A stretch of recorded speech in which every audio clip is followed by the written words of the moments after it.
ಬೇಕಿಲ್ಲ ಈಗ ಪ್ರಸ್ತುತ ನಮ್ಮದು ಸೆಟ್ ರೆಡಿ ಆಗೋದು ಸ್ವಲ್ಪ ಟೈಮ್ ಆಯಿತು. ಟೈಮ್ ಆದಾಗ ನಮ್ಮ ಅಭಿಷೇಕ್ ಅವರಿಗೆ ಫೋನ್ ಮಾಡಿದಾಗ ಇಲ್ಲ ಇನ್ನೊಂದು 15 ದಿನ ಅವರು ಬರೋಕ್ಕಾಗಲ್ಲ, ನಾನು 15 ದಿನ ಟೈಮ್ ಕೊಡಬೇಕು ಅಂತ. ಇವನು ಸಿಟ್ಟು ಮಾಡಿಕೊಂಡು ನಾವು ಇಷ್ಟು ಕಷ್ಟಪಟ್ಟಿದ್ದೀವಿ, you are missing the project ಅಂತ ಕಟ್ ಮಾಡಿಬಿಟ್ಟು ದೇವೇಂದ್ರ ಅವ್ರನ್ನ ಕರೆಸ್ಕೊಂಡು ಭಾಳ ಹೆಸರುಗಳನ್ನ ಸಮಾಲೋಚನೆ ಮಾಡಿದ್ವಿ. ಒಂದು ಹೆಸರು ಅವ್ರು ಒಪ್ತಾ ಇಲ್ಲ.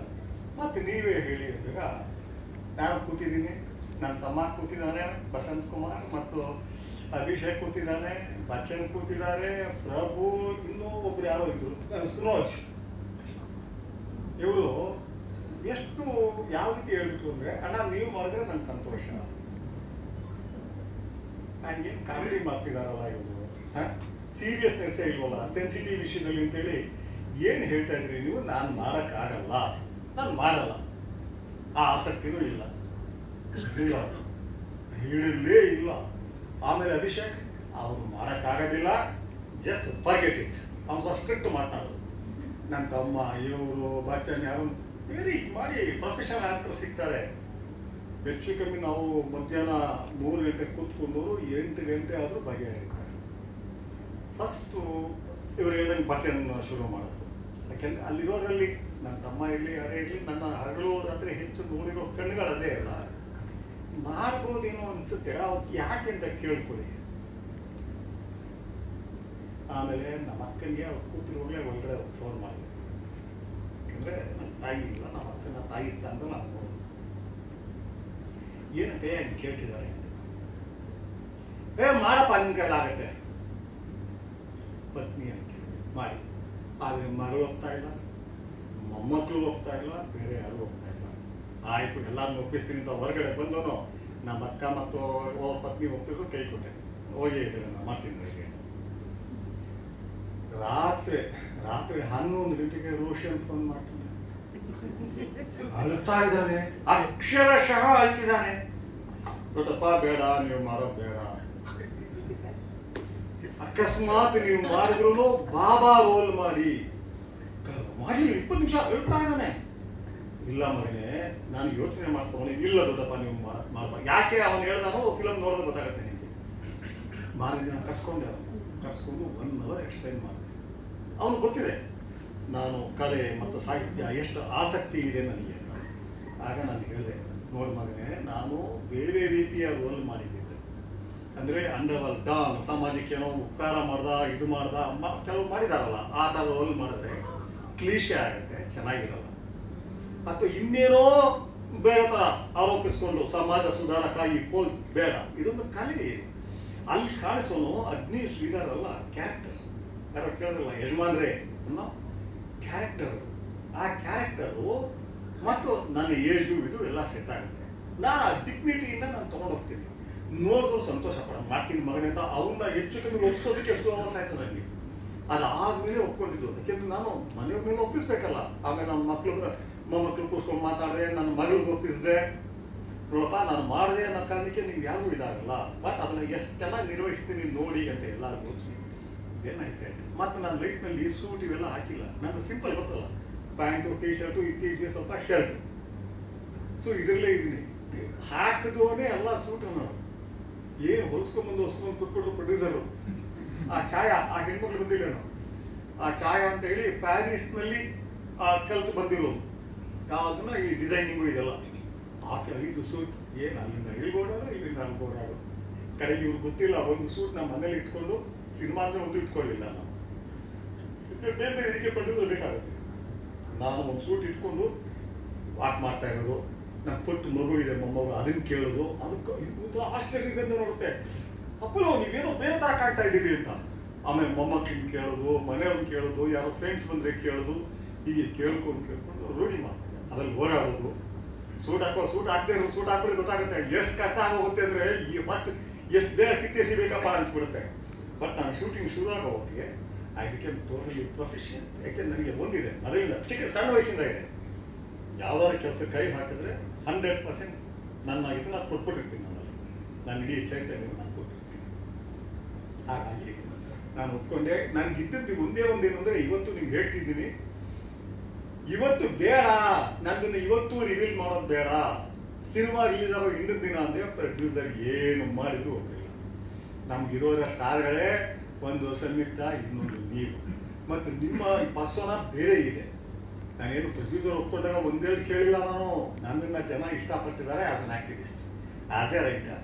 ಆ್ಯಂಡ್ ಅಫ್ಕೋರ್ಸ್ ಅಂಡರ್ವರ್ಲ್ಡ್ ಬಗ್ಗೆ ಮಾತನಾಡೋ ಇದು ಅಂತ ಇಷ್ಟಪಡ್ತಾರೆ. ಬಟ್ ಆ್ಯಕ್ಟರ್ ಆಗಿ ಇಷ್ಟಪಡ್ತಿರ್ತಾರೆ. ನಿಮ್ಗೇನು ಗೊತ್ತು? ನಿಮ್ಗೆ ಯಾಕಣ್ಣ ಅದು ರಿಸ್ಕ್ ನಾನು ತೊಗೊಳ್ತೀನಿ ನಿಮ್ಗೆ ಯಾಕೆ? ನಿಮ್ಮನ್ನು ನೋಡೇ ನೋಡ್ತಾರೆ, ಇಷ್ಟಪಡ್ತಾರೆ. ಸಂಯುಕ್ತ ಎಲ್ಲ ಎನ್ಕರೇಜ್ ಮಾಡಿದ್ರು. ಸಂಯುಕ್ತ, ಸಾಗರ್, ಇವರು, ಅಚ್ಯುತ ಎಲ್ಲರೂ ತುಂಬಾ ಎನ್ಕರೇಜ್ ಮಾಡಿದ್ರು. ಆಮೇಲೆ ಚೆನ್ನಾಗಿದೆ. ಇದರಲ್ಲಿ ಒಂದು ವಿಷಯ ನಾನು ಯಾರಿಗೂ ಹೇಳದೇ ಇರೋ, ನನ್ನ ಸುತ್ತಲೂ ಇರೋ ಯಾರಿಗೂ ಗೊತ್ತಿಲ್ಲದೆ ಇರೋ ಒಂದು ಸಂಗತಿ ಇವತ್ತು ರಿವೀಲ್ ಮಾಡ್ತಿದ್ದೀನಿ. ಶೂಟಿಂಗ್ ಮಾಡಬೇಕಾದ್ರೆ ಸಂಯುಕ್ತ ಏಟ್ ಮಾಡ್ಕೊಳ್ತಾನೆ. ಅದು ಕಾಟಾಚಾರ ಏಟಲ್ಲ, ಬೇಜವಾಬ್ದಾರಿ ಏಟಲ್ಲ. ಯಾಕೆಂದ್ರೆ ಆ ಏಟ್ ಆಗಿರೋ ಶಾಕ್ ನೋಡಿದ್ರೆ ನಿಮಗೆ ಗೊತ್ತಾಗುತ್ತದೆ. ಅಂದರೆ ತನ್ನ ಶಕ್ತಿ ನೀವು ಕೊಟ್ಟಿದ್ದಾರೆ. ಅವಳು ಮಾರ್ಷಲ್ ಆರ್ಟ್ಸ್ ಇದೆಲ್ಲ ಎಷ್ಟು ಟ್ರೈನ್ ಆಗಿದ್ದಾಳೆ ಅಂದರೆ, ಅವ್ಳು ತಗೋಬೇಕಾದ್ರೆ ನನ್ನ ಸೋಲಿಸ್ತೀಯಾ ಓ ಅಂತೇಳಿ ಬಂದು ಕುತ್ಕೋಪ ನಾನು ಕೇರ್ಲೆಸ್ ಆಗೋದ್ರೆ 1 ನಿಮಿಷದಲ್ಲಿ ಸೋಲಿಸ್ಬಿಟ್ರು. ನಂದಾದ್ಮೇಲೆ ಅದಿ ಇವರು ಎಲ್ಲರ ಮೇಲೂ ಫೈಟ್ ಮಾಡಿಸಿದೆ. ಅಲ್ಲೆಲ್ಲೂ ಕೂಡ ಫೇಕ್ ಇರಲಿಲ್ಲ. ಇದ್ರ ಜೊತೆಗೆ ನಾನು ಹೇಳ್ತಾ ಹೋದೆ, ಡೈಲಿ ನೀವು ಆ ಬೀಜ ಮಂತ್ರ ಸ್ವಲ್ಪ ಜಪಿಸ್ತಾ ಇದ್ರು. ಅವಳ ಅಲ್ಲಿ ಬರೋವಾಗ, ಸೆಟ್ಗಳಿಗೆ ಬರೋವಾಗ ಹೇಗಿರ್ತಿದ್ಲು ಅಂದರೆ, ಅದು ಒಳಗಡೆ ಪ್ರಿಪೇರ್ ಆಗಿ ಬರ್ತಿದ್ಲು. ಆಕೆ ಕೂಡ ಗೊತ್ತಿಲ್ಲ ಆ ಬೀಜ ಮಂತ್ರಗಳು ನಮಗೆ ಯಾವ ರೀತಿಯ ವೈಬ್ರೇಷನ್. ಅದು ಬೀಜ ಮಂತ್ರ ಅಂದರೆ ಏನೋ mysterious miraculous, no such things, but it's a vibration. ನಮ್ಗೆ ಯಾವ ಮಗು ಎಲೆಕ್ಟ್ರಿಸಿಟಿ ಮುಟ್ಟಿದಾಗ ಏನಾಗುತ್ತೆ? ನಮಗೆ sudden shock. It's a vibration. ಆ ವೈಬ್ರೇಷನ್ ಏನು ಮಾಡ್ತಾವಳಿಗೆ ಅಂದರೆ ಅವಳ ಶಕ್ತಿ ಮೀರಿ ಆ ದೇಹನ ಹೇಳ್ಕೊಂಡು ಹೋಗ್ತದೆ.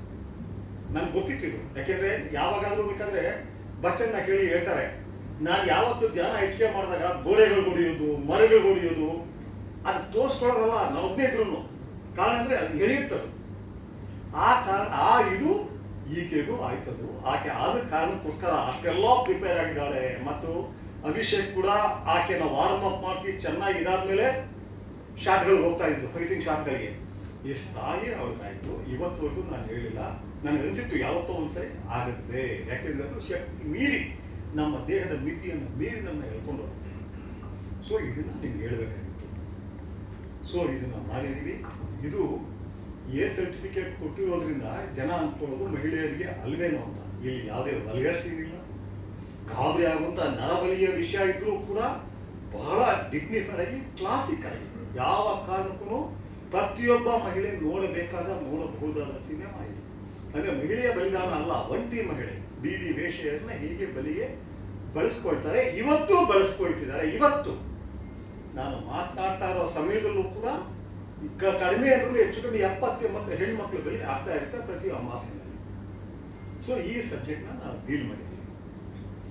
ಈಗ ಆ ಡೈರೆಕ್ಟರ್ ನಾವು ಯಾರೋ ಬಳಿಕೊಳ್ತಿದ್ರು ಅದೇನೋ ಇದೇನೋ ಅಂತ. ಈಗ ನಾವು I am open for it. Please shoot your questions.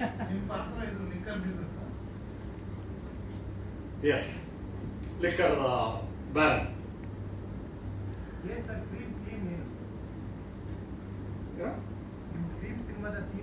Cream ಅಂದ್ರೆ ಅದೊಂದು ಬೀಜ ಮಂತ್ರ.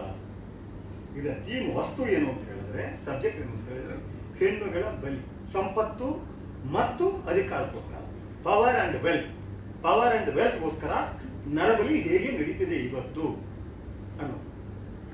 ನೀವು ಕ್ರೈಮ್ ಲೋಕದಲ್ಲಿ ಬಹಳ ದೊಡ್ಡ ಮಟ್ಟದಲ್ಲಿ ಗುರುತಿಸಿಕೊಂಡವರು, ಬರಹಗಾರರಾಗಿ ಅಥವಾ ಫೀಲ್ಡ್ ಅಲ್ಲೂ ಕೂಡ ಹೆಸರು ಮಾಡಿದಂತ. ಹಾಗಾಗಿ ನಿಮ್ಮ ನೈಜ ಅನುಭವಗಳು, ನೀವು ಕಣ್ಣಾರೆ ಕಂಡಂತ ಅನುಭವಗಳನ್ನ ಸಿನಿಮಾಗೆ ತರುವಂತ ಪ್ರಯತ್ನಗಳಾಗಿದೆಯಾ ಈ ಸಿನಿಮಾದಲ್ಲಿ?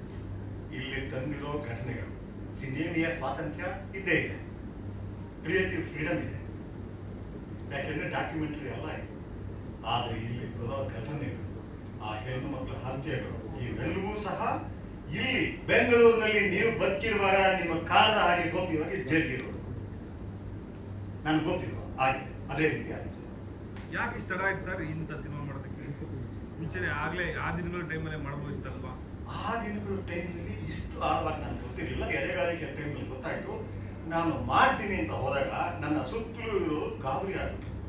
ಯಾಕೆಂದ್ರೆ ಈ ಹತ್ಯೆ ಒಂದು ನರಬಲಿ, ಮತ್ತು ನರಬಲಿ ಕೊಟ್ಟಿರೋದನ್ನ ಫಿಕ್ಸ್ ಮಾಡ್ತಿದ್ರು ಪೊಲೀಸ್ನವರು. ಯಾರ ಪುರಿ ಕೆಂಪ ಅನ್ನೋದ ಮೇಲೆ 40 ಒಂಟಿ ಮಹಿಳೆಯರ ಹತ್ಯೆಗಳನ್ನ ಫಿಕ್ಸ್ ಮಾಡ್ತಾರೆ. ಹಾಗೆ ದಂಡುಪಾಳ್ಯದವ್ರ ಮೇಲೆ 80 ಹತ್ಯೆಗಳನ್ನ ಫಿಕ್ಸ್ ಮಾಡ್ತಾರೆ. ಅವ್ರು ಯಾರೂ ಒಂದೂ ಮಾಡಿಲ್ಲ. ಆದರೆ ಇದನ್ನ ಎದೆಗಾರಿಗೆ ಆದ ತಕ್ಷಣ ನಾನು ಮಾಡಬೇಕು ಅಂದಾಗ ಪೊಲೀಸ್ನಲ್ಲಿ ಇದನ್ನ ನನ್ನ ಹಿತೈಷಿಗಳು ಅವಕಾಶ ಕೊಡಲಿಲ್ಲ. ಅವ್ರು ಗಲಾಟೆ ಮಾಡಿದ್ರು. ಒಂದು ಸಲ ಹೇಳಿದ್ದೀನಿ ಅದನ್ನ, ನೀವೇನಾದ್ರು ಮಾಡಕ್ ಹೋದ್ರೆ ಒಂದು ಸರ್ಕಲ್ ಆಗ್ಬಿಡುತ್ತೆ, ಒಂದು ಚಕ್ರ ಆಗ್ಬಿಡುತ್ತೆ, ನಿಮ್ಮನ್ನ ಉಳಿಸಲ್ಲ. ಆಗ ನನ್ನ ಜೊತೆ ಇದ್ದ ದಲಿತ ಲೀಡರ್ಗಳು, ಇವರು ರೈತ ಮುಖಂಡರುಗಳು ಅವರೆಲ್ಲ ನನಗೆ ಬೇಡ ಅನ್ನೋ ಶುರು ಮಾಡಿಬಿಟ್ರೆ, ಬೇಡಿ ಅಕಸ್ಮಾತ್ ನೀವು ಆ ಥರ ಆಗ್ಬಿಟ್ರೆ ನೀವು ಹಿಂದಕ್ಕೆ ಬರಲ್ಲ, ನಾವು ಬೇಕಾದ್ರೆ ಪೊಲೀಸ್ ಖಂಡಿಸ್ಬಹುದು, ನೀವು ಪರ ಧ್ವನಿ ಎತ್ತಬಹುದು, ನೀವು ಬರಲ್ಲ, ಈ ರಿಸ್ಕ್ ತಗೊಳ್ಳೋದು ಬೇಡ ಅಂತ ಹೇಳಿ ಸ್ಟಾಪ್ ಮಾಡಿಸಿ.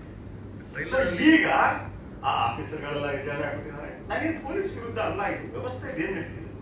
Police is also part of it. ಇವತ್ತು ಯಾವುದೇ ಪೊಲೀಸ್ನವನು ಹೋಗ್ಬಿಟ್ಟು ಒಂದು ಸಾಮಾಜಿಕ ವಿಷಯದಲ್ಲಿ ಮಾತಾಡಿದ್ರೆ ಅವನು ಏನ್ ಮಾಡ್ತಾನೆ? ಅಲ್ಲಿರೋ ಮಂತ್ರಿಗಳು ಹೇಳ್ದಂಗೆ ಕೇಳ್ಬೇಕು. ಅವನು ಗುಲಾಮರು ಅಷ್ಟೇ. ಅವರು ಬ್ರಿಟಿಷ್ ಗುಲಾಮರು, ಈಗ ಕಾಂಗ್ರೆಸ್ ಗುಲಾಮರು, ಬಿಜೆಪಿ ಗುಲಾಮರು, ದಳದ ಗುಲಾಮರು, ನಾಳೆ ನಾವೆಲ್ಲ ಸೇರೋ ಪಾರ್ಟಿ ಕಟ್ಟಿದ್ರೆ ನಮ್ಮ ಗುಲಾಮರು. ಪೊಲೀಸ್ ಕೆಲಸ ಅಂದಾಗ ಅಕ್ಷರಶಃ ಅಧಿಕಾರದಲ್ಲಿ ಯಾವ ಪಕ್ಷ ಇತ್ತು ಅದರ ಗುಲಾಮ. ಸೊ ಅವ್ರ ಬಗ್ಗೆ ಇರಲಿಲ್ಲ ಇದು. ಆದ್ರೆ ಇದು ಅರ್ಥ ಆಗಲ್ಲ, ನಿಮ್ಮನ್ನು ಸುಮ್ಮನೆ ಬಿಡಲ್ಲ. ಇವತ್ತು 90% ನಿಮ್ಮನ್ನು ಲೈಕ್ ಮಾಡ್ತಿದ್ದಾರೆ, ನೀವು ಚೆನ್ನಾಗಿರ್ಲಿ ಅಂತ ಬಯಸ್ತಿದ್ದಾರೆ, ಅದನ್ನ ಕಳ್ಕೊಬಿಡಿ ಅಂತ ಶುರು ಮಾಡಿದ್ರು. ಸುಮ್ಮನೆ ಆಮೇಲೆ ಈಗ ನಾನು ಮಾಡಿದ್ದೇನು ಅಂದ್ರೆ, ದೇವೇಂದ್ರ ಅವ್ರು ಬಂದ ಮೇಲೆ ಹಿಂದೆ ಇಟ್ಬಿಟ್ಟು ನೆಲೆ ಯಾವ ಪರ್ಸ್ಪೆಕ್ಟಿವ್ ಅಂತ ಹೇಳಿದ್ರೆ ದಂಡುಪಾಳ್ಯದ ಪರ್ಸ್ಪೆಕ್ಟಿವ್, ಅವ್ರು ಹೇಗೆ ಕೊಲೆ ಮಾಡದೇ ಇರೋರನ್ನ ಫಿಕ್ಸ್ ಮಾಡಿದ್ರು ಅಂತ. ಈಗ ಬಲಿಗಳು ಹೇಗೆ ಜರುಗ್ತವೆ, ಅದರಿಂದ ಯಾರ್ಯಾರಿದ್ದಾರೆ, ಯಾರ್ಯಾರು ಪ್ರಯೋಜನ ಪಡ್ಕೊಂಡಿದ್ದೀವಿ ಆ ಕಾರಣಕ್ಕೆ ಅಂತ ಭ್ರಮಿಸಿದ್ದಾರೆ. ಟ್ರೈಲರ್ ಅಲ್ಲಿ ಒಂದು ಪ್ರಮುಖವಾಗಿ 4 ಹೆಸರುಗಳನ್ನ ಕೇಳ್ಪಟ್ವಿ ನಾವು. ಒಂದು ದೇವರಾಜ್ ಹೆಗಡೆ, ರಾಮಕೃಷ್ಣ ಅರಸು, ಹೇಮಚಂದ್ರ ಪಾಟೀಲ್, ದೊಡ್ಡೇಗೌಡರು ಅಂತ. ಸೊ ಹೆಸರುಗಳು ನೋಡಿದಾಗ ನಮಗೆ ಇತಿಹಾಸದ ಒಂದು ಪುಟಗಳನ್ನು ಕೆದಕಿದಾಗ ಒಂದು ಸಾಮ್ಯತೆ ಇರ್ತಕ್ಕಂಥ ಹೆಸರುಗಳು ಒಂದಷ್ಟು ಕೇಳಿ ಬರ್ತದೆ. ಮಾಜಿ ಮುಖ್ಯಮಂತ್ರಿಗಳ ಹೆಸರುಗಳು, ಅದಕ್ಕೂ ಇದಕ್ಕೆ ಏನಾದ್ರು ಸಂಬಂಧ ಇದೆ ಸರ್? ಈಗ ದೇವರಾಜ ಹೆಗಡೆ ಅಂತ ಯಾವ ಸಿಎಂ ಇರಲಿಲ್ಲ, ರಾಮಕೃಷ್ಣ ಅರಸು ಅಂತ ಯಾರು ಇರಲಿಲ್ಲ, ಹೇಮಚಂದ್ರ ಪಟೇಲ್ ಅಂತ ಯಾರು ಇರಲಿಲ್ಲ, ದೊಡ್ಡೇಗೌಡರು ಅಂತ ಇರಲಿಲ್ಲ.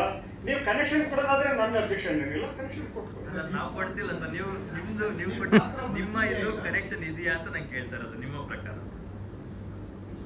ನಾನು ಹೌದು ಅಂತ ಹೇಳಿದ್ರೆ ನನ್ಗೆ ಕೇಸ್ ಹಾಕ್ಬೋದು, ಇನ್ನೇನು ಭಯ ಇಲ್ಲ, ನನಗೇನು ಮಾಡೋಕ್ಕಾಗಲ್ಲ, ಅದಕ್ಕೆ ಕೇಸ್ ಹಾಕ್ಬಿಡ್ಬೋದು.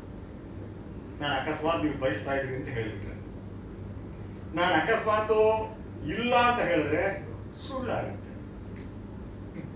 ಹೌದು ಅಂತ ಹೇಳಿದ್ರೆ ಕೇಸ್ ಫೇಸ್ ಮಾಡಬೇಕು, ನೀವು ಒಪ್ಕೊಂಡ್ರದಲ್ಲ ಅಂತ ಹೇಳಿದ್ರೆ ಸುಳ್ಳು ಹೇಳೋದಾಗುತ್ತೆ. ಸೊ ನಿಮಗೆ ಸೇರಿ ಮಧ್ಯದಲ್ಲಿ ಇಟ್ಕೊಂಡ್ಬಿಟ್ರಲ್ಲ ಸರ್ ನೀವು, ಮಧ್ಯದಲ್ಲಿ ಇಟ್ಕೊಂಡ್ಬಿಟ್ರಲ್ಲ.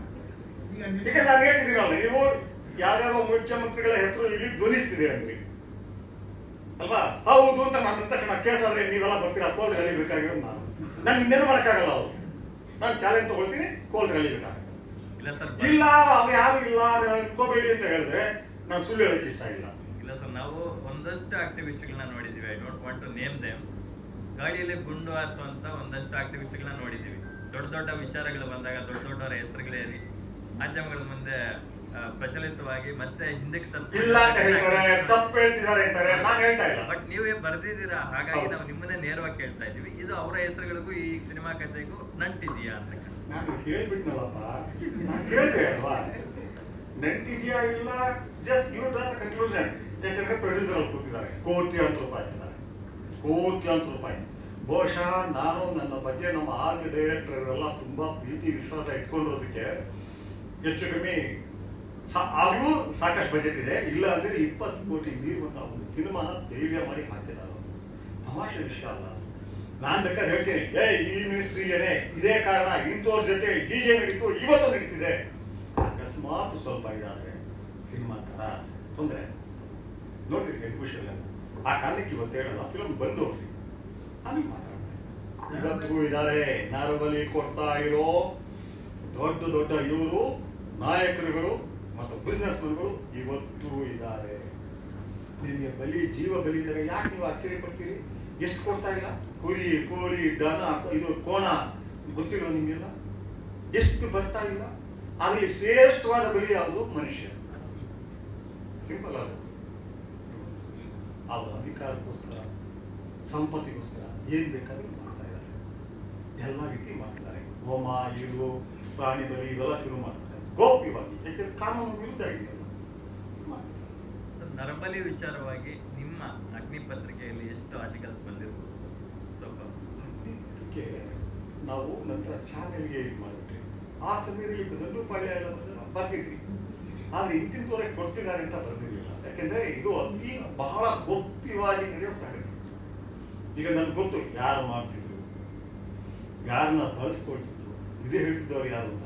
ಆಗ ಅದಕ್ಕೆ ಎವಿಡೆನ್ಸ್ ಅಂತ ಕೋರ್ಟ್ ಕೇಳಿದ್ರೆ ಅಥವಾ ಜನ ಕೇಳಿದ್ರೆ ನಾವು ಕೊಡ್ತೀವಲ್ಲ, ಅದೇನು ಯಾರು ವಿಡಿಯೋ ಮಾಡ್ಕೊಳ್ಳಲ್ಲ. ಅದು ನಿಮ್ಮ ಪತ್ರಕ್ಕೆ ಯಾರು ಕೇಸ್ ಹಾಕೋದು? ನಮಗೆ ಇಲ್ಲ. ನನ್ನ ಪತ್ರಕ್ಕೆ ಗೊತ್ತಿಲ್ಲದೆ ಇರೋದ್ರಿಂದ ಕೇಸ್ ಹಾಕೋದು. ನನ್ನ ಪತ್ರ ಯಾವುದು ಅಂತ ನನಗೆ ಗೊತ್ತಿಲ್ಲ, ಅದನ್ನು ಕಾಲ್ಪನಿಕ ಅಂತ ಅನ್ಕೊಂಡಿದ್ದೀನಿ. ನೀವು ಯಾರು ಅಂತ ಊಹಿಸ್ಕೊಂಡಿದ್ರಿ ಗೊತ್ತಾಗಿಲ್ಲ. ಬರೋ ಪಾತ್ರಗಳೆಲ್ಲ ಕಾಲ್ಪನಿಕ. ಬರೋ ಪಾತ್ರಗಳ ಕಾಲ್ಪನಿಕ ಅಲ್ಲ. ಆಗಿದೆ ಸನ್ನಿವೇಶಗಳು ಕಾಲ್ಪನಿಕ. ಸನ್ನಿವೇಶಗಳು ನಿಜ, ಮತ್ತೆ ಜೀವಂತ ವ್ಯಕ್ತಿಗಳ ಮೇಲೆ ಆಧರಿಸಿರಬಹುದು. ಆದ್ರೆ ಇದೇ ವ್ಯಕ್ತಿ ಕೇಸ್ ಬದುಕಿದ್ರು ಏನ್ ಕೇಸ್ ಆಗ್ತಿದ್ರು? ಸ್ವಲ್ಪ ಗಂದಿ ಹೆಚ್ಚಿದ್ರಲ್ಲ, ಗೊತ್ತಾಗ್ತಾ ಇದೆ. ಸಿನಿಮಾ ಇದೆ ಅವ್ರಿಗೆ. ಸರ್, ಈ ಸಿನಿಮಾದಲ್ಲಿ ನರಬಲಿ ಯಾರು ಯಾತಕ್ಕಾಗಿ ಕೊಡ್ತಾರೆ? ಈ ಸಿನಿಮಾದಲ್ಲಿ ಒಬ್ಬ ದೊಡ್ಡ ಲಿಕ್ಕರ್ ಬಿಸ್ನೆಸ್ ಮ್ಯಾನ್ ಆತ ಕೊಡ್ತಾನೆ. ಪ್ರತಿ ಅಮಾಸೆ ಕೊಡ್ತಿರ್ತಾನೆ. ಕೊಡ್ತಿರೋದು ಅಧಿಕಾರ ಮತ್ತು ಅಂತಸ್ತಿಗೋಸ್ಕರ. ಆತನಿಗೆ ಎಲ್ಲ ಆತನ ಕಾಲಾವಧಿಯಲ್ಲಿ ಸುಮಾರು 30 ವರ್ಷಗಳ ಕಾಲ ಎಲ್ಲ CMಗಳು ಮತ್ತು ಅಧಿಕಾರಿಗಳು ಆತನ ಹಿಡಿತದಲ್ಲಿದ್ದು ಬಹಳಷ್ಟು ಪತ್ರಿಕೆಗಳು ಹೇಳಿದ್ದು ಆತನೇ ಗೌರ್ಮೆಂಟ್ ನಡೆಸ್ತಿದ್ದಾನೆ ಅಂತ. ಸೊ ಅಧಿಕಾರ ಮತ್ತು ಅಂತಸ್ತು, ಅಧಿಕಾರ ಮತ್ತು ಸಂಪತ್ತು. ಈಗ ಪ್ರಾಣಿ ಬಲಿ ಯಾಕೆ ಕೊಡ್ತಿದ್ದಾರೆ? ಎಲ್ಲರೂ ಈಗ ಕಬ್ಬಾಳಮ್ಮ ಆಗಲಿ, ಹುಲಿಯೂರಮ್ಮ ಆಗಲಿ, ದುರ್ಗಿ ಆಗಲಿ, ಕಾಲಭೈರವ ಆಗಲಿ ಎಲ್ಲ ದೇವಸ್ಥಾನ ಕೊಡ್ತಾ ಇದ್ದಾರಲ್ಲ. ಯಾರು ಏನೋ ಕೊಡ್ತಿದ್ದಾರೆ? ಏನು ಒಳ್ಳೇದಾಗಲಿಂದ ಕೊಡ್ತಿದ್ದಾರೆ? ಒಳ್ಳೇದು ಅಂದ್ರೆ ಏನು? ಅಧಿಕಾರ ಮತ್ತು ಸಂಪತ್ತು. ನರಬಲಿ ಕೊಟ್ಟಿರುವಂಥದ್ದು, ನರಬಲಿ ಆಗಿರುವಂಥದ್ದು ನಿಮ್ಮ ಕಲ್ಪನೆಯಲ್ಲಿ ಕೊಟ್ಟಿರುವಂಥದ್ದನ್ನ ನೀವು ಓದಿರೋದನ್ನ ತೆರೆದಲ್ಲಿ ನೀವು ಪತ್ರಿಕೆಗಳನ್ನ ಓದ್ತೀರಿ ಅಂದ್ಕೊಂಡಿದ್ದೀನಿ. ಮೊನ್ನೇನೋ ಬಂದಿದೆ ಪತ್ರಿಕೆಯಲ್ಲಿ, ಗಂಡ ಹೆಂಡತಿ ಇಬ್ಬರು ಒಬ್ಬರನ್ನು ಕೊಟ್ಟಿದ್ದಾರೆ. ಕೇವಲ 3 ದಿನದಿಂದ. ಕೇರಳದಲ್ಲಿ 2 ತಿಂಗಳಿಂದ ಕೊಟ್ಟಿದ್ದಾರೆ. ಆಮೇಲೆ ದೊಡ್ಡ ಸೈಂಟಿಫಿಕ್ ಎಸ್ಟಾಬ್ಲಿಷ್ಮೆಂಟ್ ನಲ್ಲಿ ಜಿನೇವಾದಲ್ಲಿ ಕೊಟ್ಟಿದ್ದಾರೆ. ಶಿವನ ವಿಗ್ರಹ ಇಟ್ಬಿಟ್ಟು ನಿಮ್ಗೆ ಸಿಗುತ್ತದೆ, ವಿಡಿಯೋ ಸಿಗುತ್ತೆ. ಯಾಕೆ ಇದ್ದವರೆಲ್ಲ ಎಲ್ಲ ಕ್ವಾಂಟಮ್ ಫಿಸಿಸಿಸ್ಟ್ಗಳು ಅಲ್ಲಿ ಕೊಟ್ಟಿದ್ದಾರೆ. ಮತ್ತು ಇವತ್ತು ನಡೀತಾ ಇದೆ, ಮತ್ತು ಪೇಪರ್ ಬರ್ತಾನೆ ಇದೆ. ಇದು ಜಾರ್ಖಂಡಲ್ಲಿ ಕೊಟ್ಟರು, ಉತ್ತರಾಖಂಡಲ್ಲಿ ಕೊಟ್ಟರು, ಕೇರಳದಲ್ಲಿ ಕೊಟ್ಟರು, ಕರ್ನಾಟಕ ಹಳ್ಳಿಯಲ್ಲಿ ಕೊಟ್ಟರು, ಬರ್ತಾನೆ ಇದೆಯಲ್ಲ. ಸರ್, ಮತ್ತೊಂದು ಪ್ರಶ್ನೆ ಕೇಳೋದಾದ್ರೆ, ನರಬಲಿಗೆ ಪರ್ಟಿಕ್ಯುಲರ್ ಆಗಿ ಹೆಣ್ಣನ್ನೇ ಯಾಕೆ ಬಳಸ್ಕೊಂತಾರೆ, ಮಕ್ಕಳನ್ನೇ ಯಾಕೆ ಬಳಸ್ಕೊಂತಾರೆ? ಇಲ್ಲ, ಒಂದು ಕಾಲದಲ್ಲಿ ವೇದಗಳ ಪ್ರಕಾರ, ನಮ್ಮ ಶಾಸ್ತ್ರಗಳ ಪ್ರಕಾರ ಗಂಡಸರಿಗೂ ಕೊಡ್ತೀವಿ. ಗಂಡಸರನ್ನ ಯಾವ ರೀತಿ ಕೊಡ್ತಿದ್ರು ಅಂದ್ರೆ ದೇವಸ್ಥಾನದ ಕಂಬಗಳಿಗೆ ಅವ್ರ ತಲೆ ಹೊಡಿಸ್ತಾ ಇದ್ರು. ದೇವತೆ ಹೆಸರಲ್ಲಿ ಉನ್ಮಾದದಿಂದ ಮಂತ್ರ ಹೇಳ್ತಿದ್ರು. ಆಮೇಲೆ ನಂತರ ಅದನ್ನ ಇಟ್ ಇಸ್ ಲೈಕ್ ಎಕ್ಸ್ಪೆರಿಮೆಂಟ್. ಈ ಶಾಸ್ತ್ರಗಳಿದೆಯಲ್ಲ, ಆ ಶಾಸ್ತ್ರಗಳು ಅವ್ರದ್ದೇ ನೆಲೆನಲ್ಲಿ ಅವ್ರು ಅಂದ್ಕೊಳ್ಳೋದು, ನಾವು ಕೂಡ ಸೈಂಟಿಫಿಕ್ ಅಂತ. ಸೊ ಹಾಗಾಗಿ ಮಕ್ಕಳು ಯಾವುದಕ್ಕೆ ಮತ್ತು ಮಹಿಳೆ ಯಾವುದಕ್ಕೆ ಅನ್ನೋದನ್ನ ಕಂಡುಹಿಡಿಯೋದು ಶುರು ಮಾಡಿದ್ವಿ. ಸಾಮಾನ್ಯವಾಗಿ ಇದರಲ್ಲಿ ಕೊಡೋದು, ಸ್ಮಶಾನಗಳಲ್ಲಿ ಕೊಡೋದು ಮಕ್ಕಳು. ಬೆಂಗಳೂರಿನಲ್ಲೇ ಪ್ರತಿ ಅಮಾವಾಸ್ಯೆಗೆ ನಿಮ್ಮ ಉತ್ಪ್ರೇಕ್ಷೆ ನಾನು ಮಾಡ್ತಿಲ್ಲ, ಕಣ್ಣು ತೆರೆದು ಗೊತ್ತಾಗುತ್ತೆ. 15 ಮಕ್ಕಳು ಮಿನಿಮಮ್ ಕೊಡ್ತಾರೆ. 15 ಮಕ್ಕಳು. ನಾನು ಜವಾಬ್ದಾರಿ ಮನುಷ್ಯ, ಯಾರನ್ನೋ ಇದು ಮಾಡೋಕ್ಕೆ ಶಾಕ್ ಮಾಡೋಕ್ಕೆ ಹೇಳ್ತಲ್ಲ. 15 ಮಕ್ಕಳನ್ನ ಕೊಡ್ತಿರೋ ಜನ ಹೇಳ್ತಾರೆ, ಯಾರ್ಯಾರು ನಮ್ಮ ಕೈಲಿ ಮಾಡಿಸ್ತಾರೆ ಅಂತ ಹೇಳ್ತಾರೆ. ನಾನು ಅವ್ರನ್ನ ಒಂದು ಸಾರಿ ಬಂದಮೇಲೆ ನಮ್ಮ ಬಚ್ಚನ್ ಅವ್ರನ್ನ ಸರಿ ಮಾತಾಡಿ ಅವ್ರು ಹೇಳ್ದ, ನಾವು ಯಾವತ್ತೂ ನರ್ಕಕ್ಕೆ ಹೋಗೋದು, ನಾವೆಲ್ಲೂ ಇದಾಗಲ್ಲ, ಇದನ್ನ ಮಾತಾಡೋಕ್ಕೂ ಇಷ್ಟ ಆಗಲ್ಲ ಅಂತ. ಇನ್ಮೇಲೆ ಇವ್ರನ್ನ ಕರ್ಸೋದು ಬೇಡಿ ಅಂತ. ನಾವು ಡಿಸ್ಟರ್ಬ್ ಆಗ್ಬಿಡ್ತೀವಿ, ಕರ್ಸೋದು ಬೇಡಿ. ಯಾಕೆ ಆದರೆ ಮಹಿಳೆಯನ್ನ ಸಾಮಾನ್ಯವಾಗಿ ಕೊಡೋದು ಗೌಪ್ಯವಾದ ಸ್ಥಳಗಳಲ್ಲಿ. ಮಕ್ಕಳು ಶವ ನಮಗೆ ಸಿಗಲ್ಲ, ಅಲ್ಲೇ ಸುಟ್ಟಾಕ್ಬಿಡ್ತಾರೆ ಅಥವಾ ಕೂತ್ಬಿಡ್ತಾರೆ ಸ್ಮಶಾನದಲ್ಲಿ. ಮಹಿಳೆಯರ ಶವ ಅದು ಹೂಳೋದಕ್ಕೆ ಅಥವಾ ಇದು ಮಾಡೋದಕ್ಕೆ ದೊಡ್ಡದಲ್ಲ, ರಸ್ತೆಯಲ್ಲೇ ಸಿಗ್ತಾರೆ. ಗರ್ಭಪಾತ ಮಾಡಿಸೋದೇ ಕಾನೂನು ಬಾಹಿರ ಅಂತ ಅಷ್ಟು ದೊಡ್ಡ ಅಲ್ಲ. ಇದನ್ನ ಇಷ್ಟೊಂದು ಪಬ್ಲಿಕ್ ಆಗಿ ಈಗಿನ ಕಾಲಘಟ್ಟದಲ್ಲೂ ಮಾಡ್ತಿರೋದ್ರ ಬಗ್ಗೆ ನಿಮ್ಮ ನಿಲುವೆ ಅಂತಾರೆ ಒಬ್ಬ ಆಕ್ಟಿವಿಸ್ಟ್ ಆಗಿ? ಅಲ್ಲ, ನೀವು ಹೇಳ್ತಾ ಇರೋದು ಹೇಗೆ ಅಂದರೆ, ಮಧ್ಯಾಹ್ನ 7 ಗಂಟೆಯಲ್ಲಿ ಎಲ್ಲರನ್ನೂ ಕರೆದು ಬಿಟ್ಟು ಈ ಕಬ್ಬಾಳಮ್ಮ ಕೊಡ್ತಾರಲ್ಲ, ಕುರಿನ ಹಂಗೆ ಕೊಡ್ತಾರೆ. ಹಂಗಾಗಲ್ಲ, ಮಧ್ಯರಾತ್ರಿ ಕೊಡೋದು ಇದು ಪಬ್ಲಿಕ್ ಇದಕ್ಕೆ ಬರೋದೇ ಇಲ್ಲ. ಆ ಗುಂಪಿಗೆ ಮಾತ್ರ ಗೊತ್ತಿರುತ್ತೆ. ಕಳ್ತನ ಮಾಡಿದಾಗೆ, ಕಳ್ತನ ಮಾಡೋ ಕ್ಯಾಮ್ರಾ ಇಟ್ಬಿಟ್ಟು ಜನ ನೋಡಿ ಅಂತ ಹೇಳಿ ಮಾಡ್ತಾನ, ಪೊಲೀಸ್ ಬನ್ನಿ ಅಂತ ಹೇಳಿ ಮಾಡ್ತಾನ. ಎಷ್ಟು ಕಳ್ತನ ಸಿಗೋದಿಲ್ಲ, ಆಗ್ತಿರೋ ಕಳ್ತನಗಳಲ್ಲಿ ಸಿಗೋದೇ ಒಂದು 25% ಅಷ್ಟೇ. ಕಾರಣ ಏನಂದ್ರೆ ಪೊಲೀಸ್ ಅದಕ್ಷರಲ್ಲ, ಆದರೆ ಮಾಡೋದು ಅದನ್ನು ತಪ್ಪಿಸಿ ಮಾಡ್ತಾ ಇರ್ತಾರೆ. ಹಾಗೆ ಇದು ನಡೆಯೋದು ಗೋಪ್ಯ ಸ್ಥಳಗಳಲ್ಲಿ ಇವತ್ತು ನಡೀತಾ ಇದೆ. ನಾನು ಹೇಳಿದ್ರೆ ಪೇಪರ್ ಇವತ್ತು ನಿಮ್ಮ ಮನೆಗೆ ಹೋದ ಇವತ್ತು ಆನ್ಲೈನ್ ತೆಗೆದು ನೋಡಿ ಎಷ್ಟು ರಿಚುವಲ್ ಮರ್ಡರ್ ಆಗ್ತಿದೆ ಇಂಡಿಯಾದಲ್ಲಿ ಅಂತ ಹೇಳಿ. ರಿಪೋರ್ಟ್ ಆಗೋ ಮರ್ಡರ್ಗಳೇ 100 ಇದೆ, ರಿಪೋರ್ಟ್ ಆಗೋದು ಸ್ಟೇಷನ್ಗೆ. ಆದರೆ 10ಕ್ಕೆ ಅಥವಾ 20ಕ್ಕೆ ಒಂದು ಮಾತ್ರ ರಿಪೋರ್ಟ್ ಆಗೋದು ಗೊತ್ತಾಗೋದಷ್ಟೇ. ಸೊ ಇವತ್ತು ಹೇಗೆ ನಡೀತಿದೆ ಅಂದರೆ ಜಸ್ಟ್ ಗೋ ಥ್ರೂ ಇಟ್. ನೀವು ಬದುಕಿರೋ ಸಮಾಜದಲ್ಲಿ ನಿಮ್ಮ ಕಣ್ಣಿಗೆ ಕಾಣದ ಹಾಗೆ ನಿಮ್ಮ ಬೆನ್ನ ಹಿಂದ್ಗಡೆ ಏನು ನಡೀತಿದೆ ಗೊತ್ತಾಗುತ್ತೆ.